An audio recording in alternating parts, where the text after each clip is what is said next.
May nag-away. Parati naman, di ba? Nag-aaway talaga sila. May nag-away, umabot sa murahan at ambahan ng itak. Ang nagkainitan, isang tindero at ang katabi niyang nakatira sa bangketa. Pero ang tanong, sino nga ba ang tama o mali dito sa bangketa battle? Ganyan po talaga si Lito, hindi marunong makisama yan, ma'am. Kasi sa akin muna rito yan, gusto niya sa kanya lahat ng kita. Dito, matagal na dito.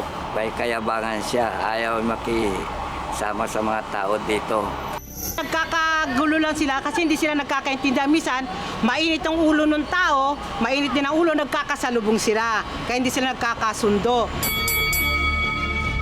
Ang inambahan ng itak at ang inirereklamo Aura at Lito, harapan na.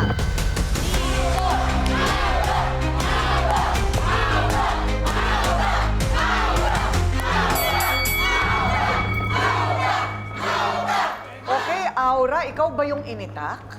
Ano nangyari? Kasi po, yung pinagtalunan po namin, yung ayaw niya yung nadidikitan yung tindahan niya. Kasi nagtitinda rin po ako ng ukay, pero doon po sa kanto. Ukay-ukay? Opo.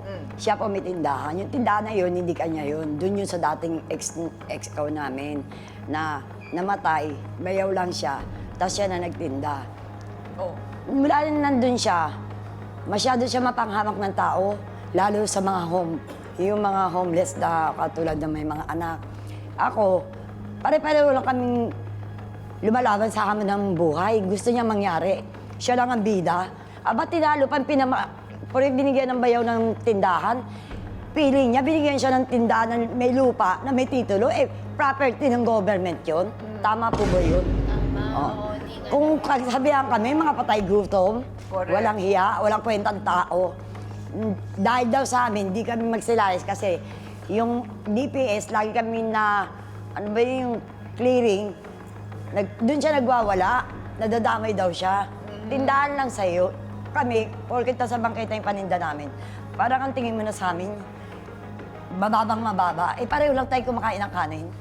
At pareho lang natin gusto mabuhay. Okay. Mas marami akong apo, mas marami akong anak. Eh siya, Hindi, anong ginagawa niya? Parang... minura niya po ako, ma'am. Kaya po, ate ko rin, minura niya ako. Kaya po sinundan ko siya. Pinaghahampas ko po siya ng tubo ng PVC. Eh kaya ka nilabasan ng itak, sinimulan mo Hindi. naman. Minura niya po ako. Sinabi niya hampas lupa. Sabi ko, huwag mo akong murahin. Hinampas-hampas ko yung tindahan niya. Pumasok siya sa tindahan. Yung PVC tumatapos sa tindahan niya dahil laglag yung mga chichiri niya. Eh di Inaamin ko self-defense po lang to si Kuya Lito. Nasa loob po siya. Tapos bigla niya pong binunot yung samurai niya. Yan yung lumalabas Magkaiba siya. na yun. Di- PBC versus Sandali, Samurai. ang tanong ko, bakit ba meron kayong mga armas? Bakit may ko. mga armas na nakatago Dati siya? po yata siyang ano ba yun? Si Shalom. Saan? Shalom. Ano yan? Feeling rich po kasi yan eh. Ha? Feeling rich. Feeling great. Feeling rich. Feeling Feeling rich. rich.